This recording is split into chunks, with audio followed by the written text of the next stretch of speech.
Hi and welcome. I am Elizabeth. I am a suspense authoress of novels without genre boundaries. I like to say that I write characters who are as flawed as me, but often darker, which you can see in my latest psychological thriller, Sweethearts. So I am joined by Robert Dugoni, who is the award-winning and critically acclaimed New York Times, Wall Street Journal, Washington Post, and #1 Amazon best-selling, oh my gosh, the accolades, author of the Tracy Crosswhite police detective series, the Charles Jenkins spy series, and the David Sloan legal thriller series, and standalone novels including The Extraordinary Life of Sam Hell.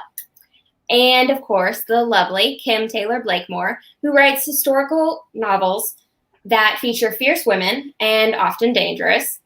She writes about thieves and servants, murderesses and soiled doves, grifters and dance hall girls, the women with darker stories, tangled lives, and hidden motives. Woo! Her novel, After Alice Fell, will be released in March of 2021. So we're here to discuss the before, during, and after of research, crime fiction, and I'm pretty excited. So I've got a question that I'm going to pose.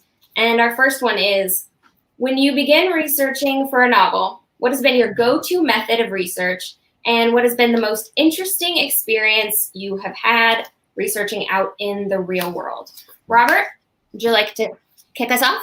Sure, and thank you, and thanks very much for the kind introduction. Appreciate it very much. It's really nice to be here, and I feel like I'm in great company. 2020 has been a hard year for everybody, and it definitely has changed the landscape in many respects. My biggest thing is I need to get an idea first, and that's really where I start. And my idea is I start with newspapers. I read a lot of newspapers. I don't particularly like reading the newspaper because everything is dark and negative and not great. And I prefer to go straight to the sports page, but I don't. And but I'll go through and I'll look at what's sort of trending, what's topical, what's going on, especially with the police procedural stuff. I like to have Tracy Crosswhite be current. So I'll take a lot of times I'll take a story that has not been really popular, but it's been really intriguing, at least to me. For instance, I have a book coming out, and it was really, the story kind of came about because it was based upon 3 brothers who lived together throughout their lives. I mean, I'm talking about into their 80s. And they turned out to not be very nice guys at all. I mean, pretty bad guys, maybe, which is why they all lived together all that long period of time. But it was just unusual. I mean, to have 3 brothers that lived together throughout their lives into their 80s, it was just odd. And so I started there. And then what I do is I do a lot of research as I go. And a lot of that involves, detective homicide detectives that I have that help me. And I say, what would you do if this was the situation? What would you do if this was, what would you do?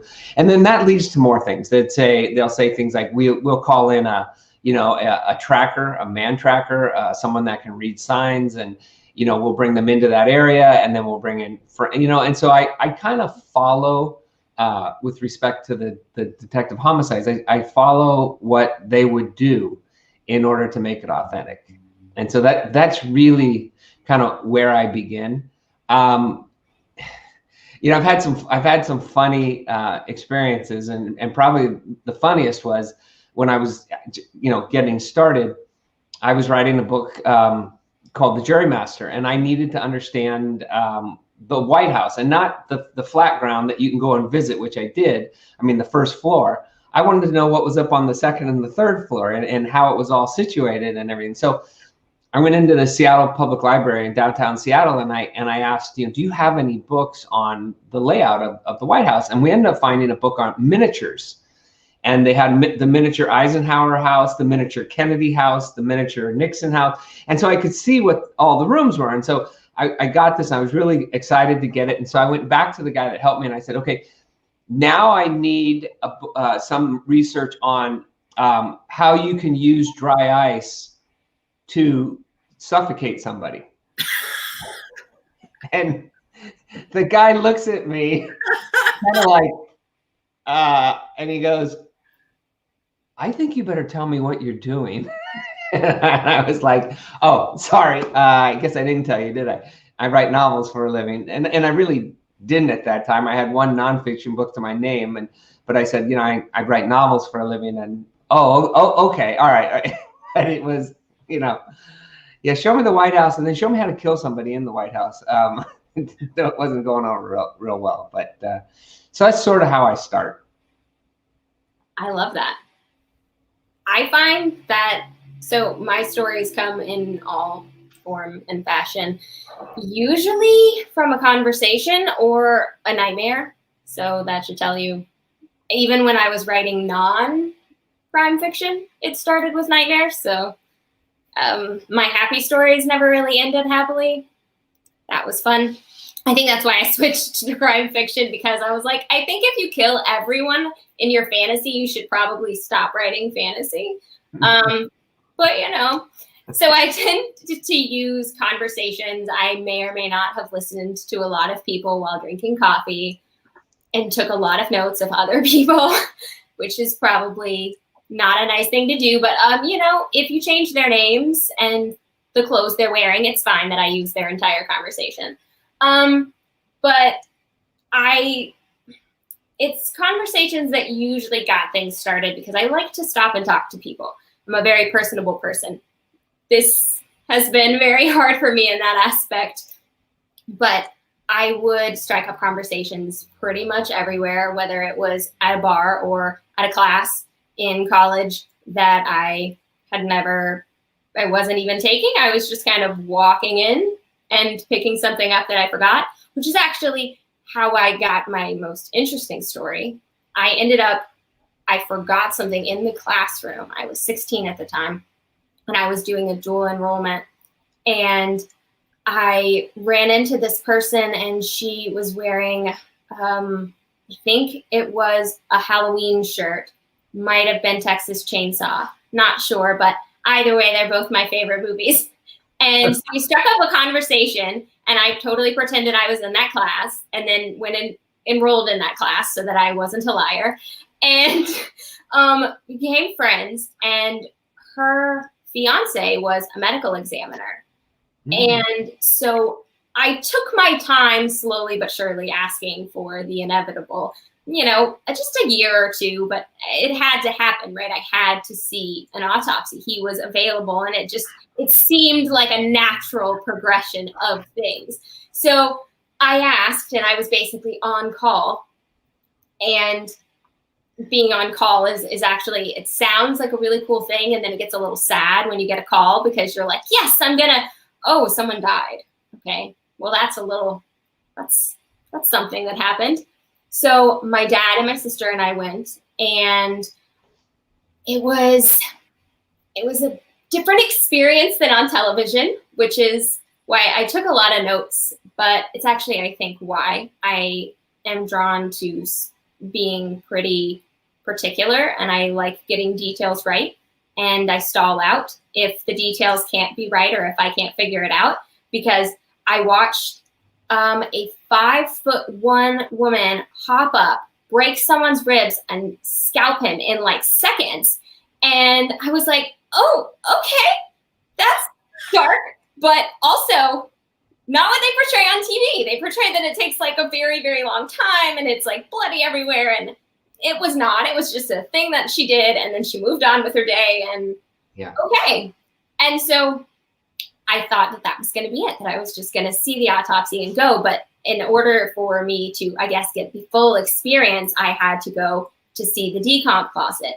And this is where I decided that in field research in general needed to be really particular, because he opened up the decomp closet, and on TV, they put stuff under their nose, or they just kind of go, ugh. I had to run out of the room, and I almost threw up over, like, I on top of an autopsy table, I'm like heaving over their little drain, which was not the best thing that I did for his career, I'm sure, but you know, that's okay. It happens. Yeah. But I think that's the most interesting thing. And it all sparked from conversation, which is my favorite.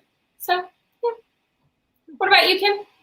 Yeah, I think that like Robert, well, before I get to that, I have to like drain your decomp and out of my brain. It's just, it's sitting right there. You're welcome. We all have that, of those horrible stories within our stories. But I think that, like Robert, I start my ideas with newspapers, but they're from the past. Obviously, I do historical fiction, and you can find the weirdest things in like 1840s newspapers, like woman is making her breakfast and is shot through the head. And that's it. That's the entire article. Like, it doesn't go on, but there will be pages about who visited who in what town at what time and when they left and when they came back. And that's always fun. So that's a really big one. And for me, a very big one is reference librarians. So the two novels that I just did, The Companion and After Alice Fell, are set in New Hampshire. So I was able to connect with the research and reference librarian at the state library and also the archivist in New Hampshire, who gave me amazing things and like primary sources of prison reports from the 1850s when one of the characters was there, and actual records and jury files on murderous of the time, which is really interesting. And that's all part of the before research, as I know we're going to move into that soon. But all of that was done first the way we do it now, which is online and emails. And Vicki Carter, I'm going to shout out to all you rock star librarians right there. You are all amazing. So I was able to go there. I went there twice to New Hampshire, and that was part of the before quarantine, right? It was just that lovely thing. I got to go and see everything.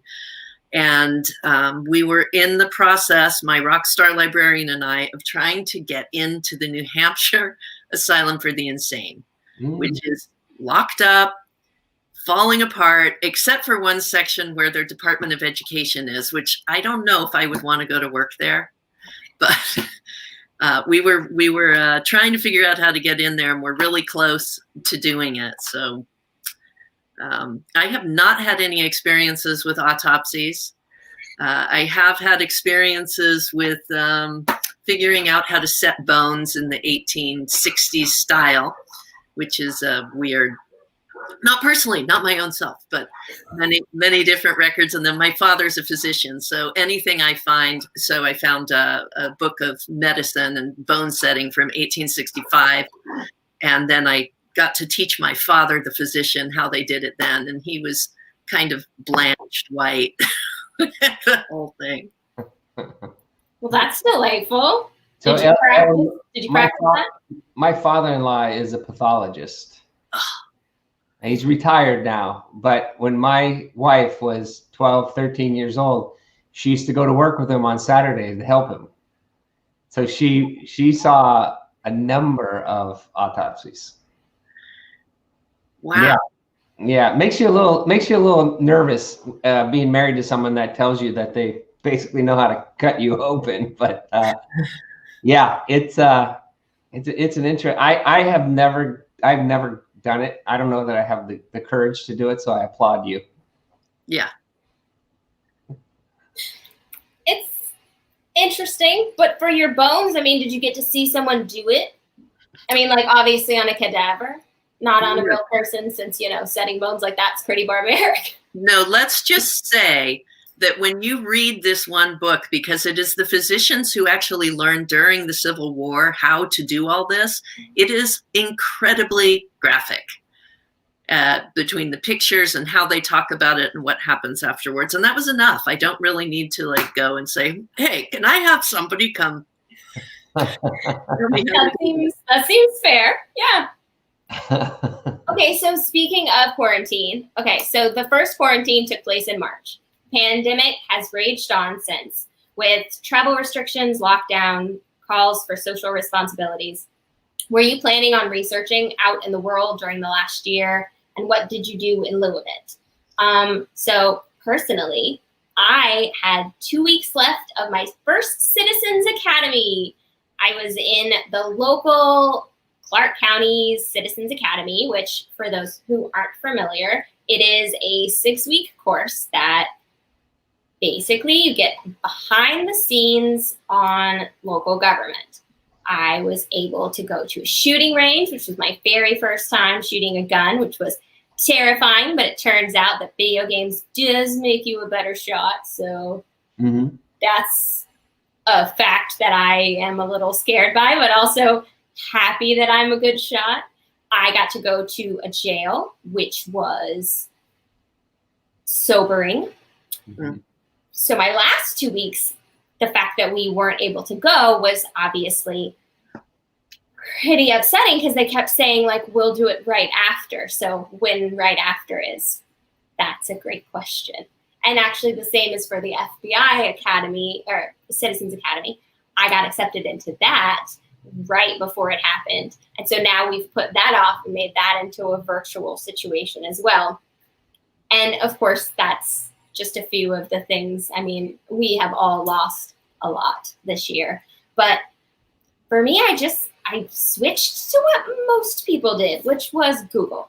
The thing is since I'm handy capable and spend a good portion of my life in the horizontal position with a laptop on my lap as it is, I'm used to using Google and Google Maps and trying to contact people, email people. And like you said, I mean, sometimes you can get some very valuable information from just online and it's actually accurate. It's not just, a Wikipedia site. So I ended up taking some courses online, which made me now want to go get a graduate degree in forensic anthropology, which is a very expensive consequence. That's positive, I guess, but expensive. And I was able to contact the FBI over the email, and now we've had some phone calls. So it's been a mixed bag, but I still feel like I've gotten a lot accomplished. My disadvantage is there are a few things that I was going to learn in the Citizens Academy that because I did not, and I don't know how to learn them online, I actually stalled out on the current book I'm working on and had to switch books because this was my first police procedural. So now I'm writing a police-ish procedural. There's police stuff. But you don't follow the investigation from the detective side because I want the realism. I find it to be very, very important to the story, which I guess maybe fudging one or two details probably wouldn't make the reader devastated, but it would devastate me, I guess. So what about you? Yeah, I had 2 big research trips set up. One was to go to Kansas and Cripple Creek for the book that I'm working on now, which sounds so not interesting, but it is. The book is set in 1905, and I really needed to see, as these women in the book travel all across Kansas, how you go on those small roads, where they are, how much time, how long does it take walking, driving, on a horse, etc. And that was canceled. I was going to go to Globe, Arizona again for part of the research too. And I think, Robert, you do this really well in your books, which is actually the setting and really like the topography down the hill, down the cliffs, what the weather's like, what the atmosphere is like, what the trees are like, what the street is like in the towns. And I make it up now from pictures from Google Maps, etc. And I literally have map after map after map of these routes in Kansas, for instance, to mark where I'm at. But they're pictures, and it's not the smell. It's not the real distance. It's not what it feels like to walk it. Those are the sorts of things to me that are really, really frustrating in trips, because I really, really need to know where I'm going and how long it takes to walk across that street and how deep there's stupid things. They're like, how deep is that curb? Can I have someone trip on that? Would that be a problem? Yeah. Can I use the problem? Etc. So that was super frustrating. But again, it was like Google, and I had to turn all the way back to things like finding PDFs from the time period. Like I have a map. I'm going to do little shows and tells. Yeah. I have a map. This is Globe in 1898. And I was able to take this and a directory that I got on my first trip there and write in the exact buildings and all the businesses that were located there, and then put in the ones I had that are fake, right? Because we have our fictional stuff and where they would go. Yeah. I would buy books. I have a book of decorum, right? Yes. So I would bring stuff that I could do. I have a 1903 Ford Model A that's in 2 scenes. And I know nothing about it. It's the only year they made it until they made it again after the Model T. So I had to buy a little model of the Ford Model T because it's got a little back door that opens, and that's really important to one scene. Because the Ford Museum was closed, and I had written them in March, and they just wrote me this morning. Oh, geez. Yeah. Oh. So it is, and I think it's the hardest thing for me is that setting and the atmosphere and speaking to people in person at historical societies and letting them talk, letting them tell me things that I would never know. As an author, I can make up only part of it. It's everybody else that's interesting. Yeah. And I put in. What about you, Robert? I agree with you. It's fiction, right? And so we can fictionalize a lot of things, but I find that a lot of the scenes that I write come from the places I visit, and a lot of the things that I'm told fall into the scenes that I'm writing. And so when I don't have that, it is a handicap. I mean, you can only put Starbucks in so many. I mean, every Starbucks looks the same, right? And it's not interesting. And one time I was chatting online with a woman that was she's called a man tracker. She finds the bodies, when someone kills somebody, and she goes and she finds the bodies, the signs and stuff. And so I was asking her, if you had a series of photographs, would you be able to tell what happened? And she said, well, let me show you how I would do it. I'll meet you. And I went to meet her, and the coffee shop was a former gas station that had been turned into a coffee shop. And the lifts that used to lift the cars up and down were tables. They turned them into tables, but they left up all the signs and the pinup girls and all. I mean, it was all still up there, and so it was interesting. It was, and I knew right away. I was like, okay, this is going in a book because, it's something that catches your attention and it's interesting. You can write about and the smells and all those things. The Tracy books are not as difficult for me because most of her crimes that she solves takes place here in Seattle. So the one that's coming out in April, there's a young woman who gets abducted, and the last time anyone saw her, she was running through this weird park. I mean, it's a weird park, and she doesn't realize it, but it goes straight down. It goes straight down, and so I decided, well, I wanted to go into this park. I want to walk this park. Well, I drove up there and I parked my car and I got out and I went down to walk this park. Well, you should have seen the looks I got from people that lived around that park, and I was obviously an outsider.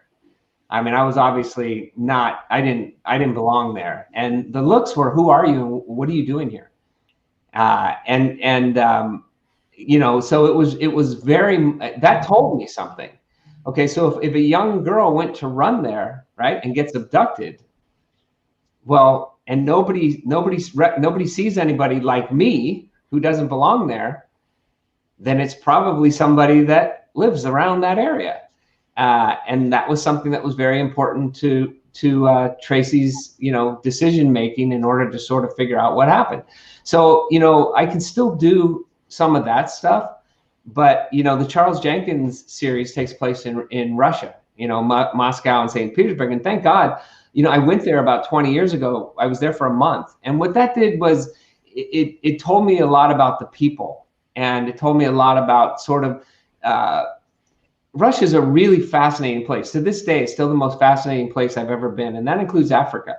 Because Russia, it wasn't just about the settings, it was the people. The people were really, really interesting. Different, just paranoid, but rightfully paranoid. But once you got past that veneer, they were very friendly, very open. Now, obviously, I can't go there now, and I'll be honest with you, I'm not sure I would go back at this point in time because of the nature of what's going on and the politics in our two countries and all that. But like you both, Google Earth has become my best friend. I mean, because I remember, I remember that there was a toy store right near Lubyanka, which was where the KGB used to be. And I just remember thinking, this is the most ridiculous thing I've ever seen. This is a toy store, and it's next to this infamous building. And so I could remember that, but I wanted to see it again. And so, you go on Google Earth. And here's the other thing that's really, really, you don't expect, but is incredibly interesting. You go to YouTube and you type in things like the Metropole Hotel, Moscow. And you will literally, there was a guy that got out of his cab and literally said, I'm walking in the front entrance of the hotel, all the way down to, here's my hallway. I'm opening my door. Here's my room. Here's my view. And I'm just typing as fast as I can, rewind, typing as fast as I can, rewind. That became my hotel. That became my hallway. That became my room. I mean, the things that people will videotape, it's absolutely crazy. I mean, it's just crazy. So, once I found that out, I go there all the time now, and I'll go to YouTube and I'll just type something in. I wonder if anybody's ever filmed, and I do it, and bam, somebody's done it. And it's like, okay, I can at least get the perception, the sight. I don't have the smells. The other thing that I've started doing is I have a book coming out next September, which part of it takes place. It's a journal, and it takes place in Vietnam during the Vietnam War. Well, obviously, I've never been in Vietnam. Was never in the war. And so what I did is I went to the library. God love those places, and I went to bookstores, and I probably have 15 firsthand accounts of soldiers who served in Vietnam, what they went through, what it was like, all those things. So, I'm able to sort of put together an amalgamation of, all these different things. And then I get on the phone, like you all talked about. I get on the phone with the people that were there, which, is really can be very difficult because Vietnam veterans do not like to talk about Vietnam. So, but I have two friends that are writers, and they're both Marines, and both of them served in Vietnam. And they were able to get on. They not only helped me by talking to me, they read my manuscript, and they were like, no, no, this doesn't work. And that's funny also with the Charles Jenkins CIA books, because I have a former CIA officer who he basically said, do not acknowledge me, because if you do, the book will get vetted, and you don't need to vet the book. And he will never tell me anything directly, but he'll write in the margin, I don't see it happening this way. I see it happening this way. Oh. I don't see it happening this way. And so I'm like, okay, I get it. I'm wrong here. I need to figure it out. So, it's hard, but I always, I go back to what this Marine told me one time when I was talking to him. I was talking about how hard this has been for everyone, what a difficult period in our lives. And at the time it had been 4 months. And he said to me, he goes, Bob, this is 4 months. When we got drafted to Vietnam, we were there for 13 months. We called it 13 months and a wake up, because the wake up was when you got to go home. But that was a full year. And I think sometimes we lose sight of that. We become mired in our own misery, if you will. And it's easy to say, you know, gee, this is terrible, this is horrible. And then you got to think of people like Anne Frank and the people that were in occupied countries by Germany for 10 years. Mm-hmm. You know, and these guys were drafted for a full year. And so I'm not taking anything away from, you know, the difficulties that people have experienced with COVID, and the loss of life has been just horrific. I saw the other day that it goes something like 9/11, COVID, and then there was a third thing for the, you know, events that have caused the most loss of life in the last 10 years. It's sad. It's really sad. But I feel very lucky that, you know, in my profession, at least, I'm able to still accomplish a lot. I'm in awe. I'm in awe of your contacts and your research. And also I am going to be getting off and going straight to YouTube, because I have so many places that I've only used Google Earth, and now I feel like I have a whole new aspect of research to utilize. One thing that I find so fun in having to do so much Google research and trying to meet people through YouTube, etc., is how lovely people are of setting you up with other people. Mm-hmm. So, you know, like I was trying to find the thing out about that 1903 Model A, and I found a place one person had one somewhere, and so they sent this out to all these people, and the guys who had the cars were writing back to me, and then I needed a timetable for a train, and then they said, "Oh, did you know there's a whole association of timetable collectors?" And I'm like, "What?" I do now. Seriously. No, seriously. So, but they're great. They're like, "Oh yes, you need this one that goes from the Missouri Pacific, went to here, and it gets off at these places," and sending me the original timetables. But it's just people, you know, they're not CIA people, Robert. They are timetable people, so not quite as impressive. No, and you know what, you know, Ellie, like the Trans-Siberian Railway. You know, Jenkins is gonna get out of Russia a third time. The Trans-Siberian Railway comes into play. YouTube, people are filming their carriage, their birth. They're out the window. They're filming what's going by. They're filming, okay, here we're coming into Irkutsk. And they're filming the whole thing. It's hysterical. It's great. It's a great research tool. I mean, maybe I don't have to abandon that book after all. Maybe YouTube will fix those two small plot holes. Plot pockets. That's what someone calls them, as plot pockets. That way they sound less upsetting. The plot pockets I have, maybe YouTube will fix them for me. I would not be surprised. Exactly. I love it. Have I ever used I have never used a research assistant. What about you two? I've used a research assistant for a book that I'm thinking of writing next year. That I needed a lot of material, but I needed it when I was on a deadline for another book. So she was great. Yeah, I did it once for a young gal that was thinking about becoming a writer, and she needed the job. You know, she needed the job for the summer. And so I told my wife, I said, you know, I can probably keep her. I have an idea for a book. You know, I needed.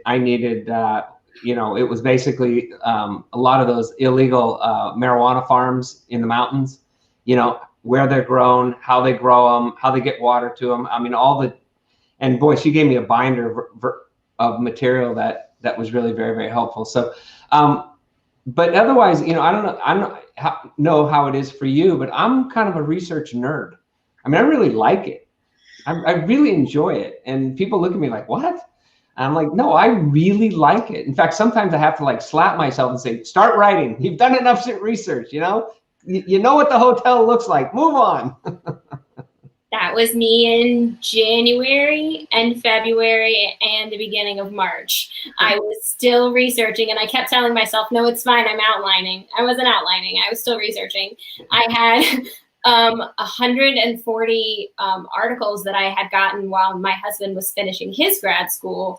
And they were from everything from like decomposition to the adolescent mind when they kill. However, there was no adolescent killers in my book. So honestly, I was just really enjoying the research process for maybe another book. I don't know. It was just really good. And I just couldn't stop. It was one of those holes I just kept digging and digging. And then, you contact another person and they give you another resource and you're like, well, I should probably follow this lead just before. You never know if it'll come up with another plot line. And then a month later, you realize that you really should have gotten started. Okay, so here's my question about the future. Okay, now that a vaccine is on the horizon, anywhere from, now till years away, if we're just being super honest, from the whole population actually having access, how do you think that you're going to handle the future research? Do you think you're going to be returning to life as normal, showing up to places, traveling? How do you think you're going to handle that? Kim, why don't you kick us off? I am ready to go. I want to go to New Hampshire, and I'm hoping to get there by the end of April. It may not happen, and I do understand that, but there's just, again, it's back to needing to be in the place and understand where I'm moving, and the next book I'm working on has places I haven't been to there. So I'm praying that I can go. Love that. I want to be that person. I don't know. I think I'm gonna 2020 research it for a little while longer. I'm probably gonna be one of the people that gets the vaccine a little bit earlier than some people because of all my stuff. I've got a lot of illnesses, we'll say, and so I have a feeling that I'll get it ish earlier, whatever that means. Still, I think I'm like, how many percentages of the population should I wait before I'm going to be super paranoid? Not be super paranoid, rather. My friend made a joke that she wants to get all of us together for like a post-COVID hangout at we're going to rent like a big castle type situation. But we all have to bring a paper that says we got the vaccine. And it's like our ticket to get in. And it's only sort of a joke because I'm pretty sure that if we showed up and we didn't have the vaccine, she would tell us to go home. And so I kind of worry that I'm going to be that person that I'm going to go and get ready to like get on a plane or head into the airport and I'm going to go, how many people have or have not? And then I'm going to hyperventilate and have to go home. So I think by 2022, I will be normal and excited to research out in the world. Until then, I'll probably just keep writing on the books that I have now. And there are many that don't require new research. So hopefully I'll be able to finish 2. And then I can kick back into research mode. That's my optimistic goal. What about you, Robert? I had a trip to Africa, a trip to Egypt, and a trip to the Galapagos all canceled. And were they all book related? I don't know. I went to China. I go with my brothers and sisters. It's an opportunity for me to spend time with my brothers and sisters. And sure enough, China became a part of a novel that I was writing. Not a big part, but a part. So the big question for me, I have some immune compromised situations also. I don't think I'm going to get the vaccine any earlier. My brothers who are doctors were just vaccinated yesterday. And it's funny, but the closer we get, the more anxious I become. Huh. As I've said to my 2 children who aren't kids anymore, they're, in their 20s, I've said, Christmas is in a week. Do not come to this house if you've been out and about with your friends and blah, blah, blah, because, that's just a lousy thing to do to all the rest of us. But I think the bigger question for me is, I don't want to be in a country where the medical staffing, et cetera, is maybe not as good as it is here if I were to get sick. And that was really the big thing for me. I mean, could we go to the Galapagos? The trip is in May. And the guy's like, well, you're going to be on the ship. And I was like, yeah, but I got to go through, I think it was Peru or something. I mean, if I get sick, it's, I can't, they're not going to, and I just didn't want to do it. I travel a lot for my job. I mean, I probably would travel 15 to 20 times a year. And now I haven't traveled in a year, and I don't miss it. I really don't. I love my home. I love, where I'm at. I love getting up and coming into my office and doing what I love to do, which is to write and create and all those things. But the world is going to get back to normal, and that's going to mean conferences and going back to New York for Thriller Fest and Voucher Cons and all those things. And I'm just going to have to bite the bullet and go to airports. And I think the question I have for both of you is, when you get vaccinated, will you still wear a mask in airports and on airplanes? I think I will. Well, I think I will until they say you don't have to. Yeah, my wife and I, we flew to Tennessee in March, and she wasn't feeling well. She had a really bad chest. We think she had COVID before COVID was really known, and we think she had it. And she's gone in and got tested, but she got tested 6 months later. I won't bore you with the story, but we think she had it. I mean, I've never seen my wife this sick. So we were flying to Tennessee. So out of courtesy, she was put on a mask. And I said, well, I don't want you to feel like, everyone's going to be staring at you. So I'm going to put on a mask. We got on the airplane and we both put on masks, and we took out the sanitizer, and we started sanitizing everything. The people behind us lean forward and go, do you have any extra sanitizer so we can use, So I think it's something that people are conscious of. You just need that first person to do it. And then all of a sudden everybody else goes, oh yeah, hey, you know what? So I think I probably will for a while, until I figure out, what's really, did the vaccine work? Are there genetic strains and whatever? So, but I do love to travel, and it's an opportunity to spend time with my family members. And it's an opportunity to see the world. And it's an opportunity that a lot of people don't get. So I don't take it for granted. I feel very blessed that I have the opportunity, for instance, to go to Egypt. I mean, I've always wanted to see Egypt. So we'll see. Yeah, I've actually, since I was like 13, I've had a cloth mask because I used to get migraines, really like horrific migraines. So I would wear it anywhere in public to keep, because I have a sensitivity to smell. So in order to walk past some people, it would be like, somebody would have one spritz, and it would be as if I walked into a Southern Baptist church the beginning of the day, right? And you're like, oh, I see. So I had to have a mask. So for me, wearing a mask is not an abnormal thing. It was kind of just, oh, okay, this is happening again. So yeah, I can see myself wearing one for a very long time, especially in very, very crowded spaces. I mean, in a museum where it's, more spread out, in a year or two, I could see being a little more lax, but, big conferences, I don't know. I'm kind of with you. The anxiousness is definitely, it kicks in when the idea of going back into the world. I've been quarantining since the beginning. Yeah. So it sounds well and good to go out, but I kind of like my cozy in-home life like you. I've nested, I've gotten a new desk. Like this is my little cozy area now. This is where I do things. Yeah. So I have one more question. Oh, okay, good. I have one more question if we have time. I think we do. Where'd it go? There it is. Okay. So, do you ever let something, we touched on it, but do you ever let something that you research or that you find in research basically reshape your plot or create a whole new plot? Because I know you said that China came up in a plot, but do you ever find something and you're like, this, I guess, is going to start a whole new book for me? Have you ever been inspired by something in research like that? Kim?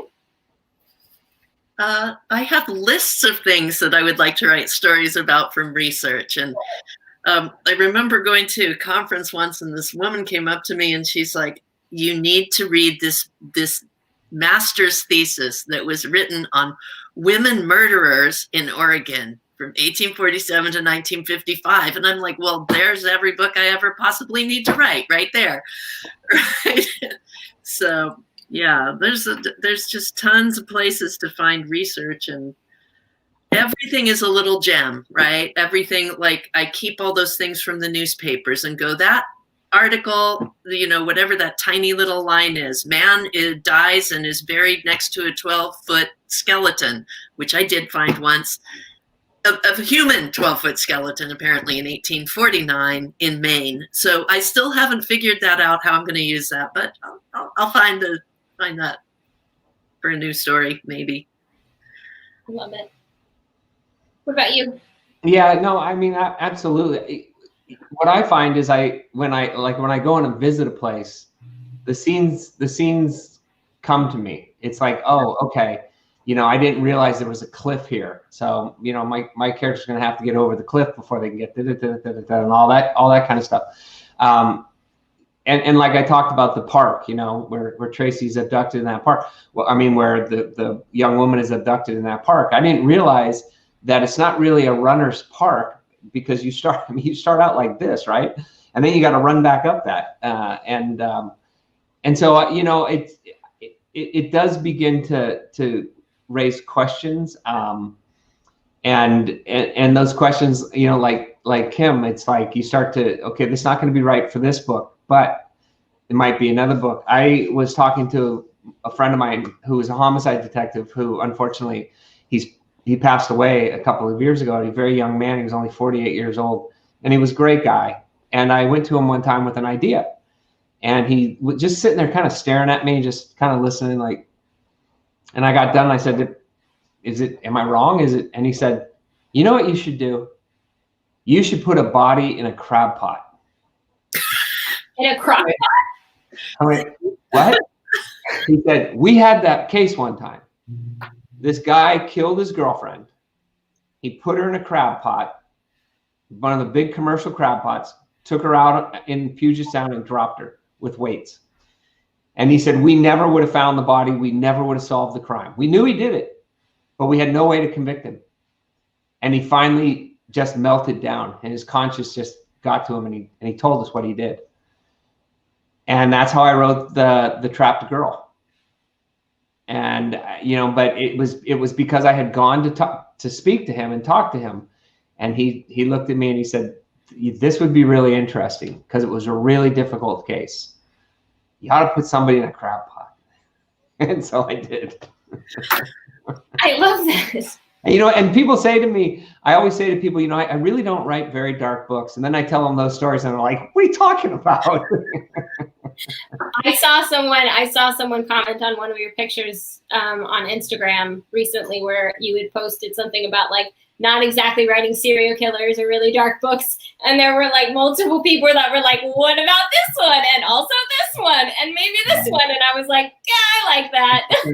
I tend to forget sometimes what I've written. Well, that means you're just really prolific, right? How long have you guys been writing? 20 years. 20 years since I've been published. So. Oh, wow.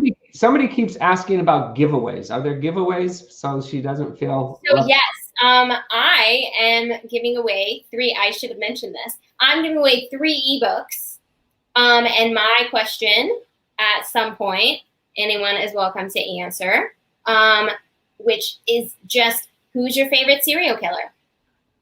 All you have to do is drop that in the chat. Favorite, of course, does not mean like you idolize them. And if you do idolize them, it's best you don't tell me, or you tell me why, and then we can maybe have a really good conversation later. You can like give me your handle and we can get to chatting. But just drop that in the chat if you want. And I've got 3 ebooks to give away. And I think Kim also has a giveaway. I do. I think I'm going to give away signed copies of an ARC of the new book coming out after Alice Fell. So my question is not about serial killers. My question will be, what is your favorite Christmas dessert? Because I need help for this week. So drop that in the chat for me. Oh. I will give away 2 copies of the latest Charles Jenkins book. Fantastic. And the question is, What is Charles Jenkins' dog's name? I like it. I like it. What is his dog's name? So what we'll do is we'll have people put that in the comment and put your, make sure that like it's attached to a handle or not just like anonymous. And then tomorrow we can email you guys with whoever, with our randomized, we'll email you who won. Great. Thank you. Perfect. Thank you. Okay, well, thank you guys so much for coming. Next up is tomorrow, though in 30 minutes, if you stick around, Margaret and I are doing a gab session about what we did today and why you should come back tomorrow, which the answer is just because you should. But tomorrow is Paradoxes of Success by Lucy Bellwood. So stick around, or rather come back. And then thanks again for coming. Thank you guys so much for joining me. I really appreciate it. Thanks for having me. Nice seeing you both. Nice seeing you too.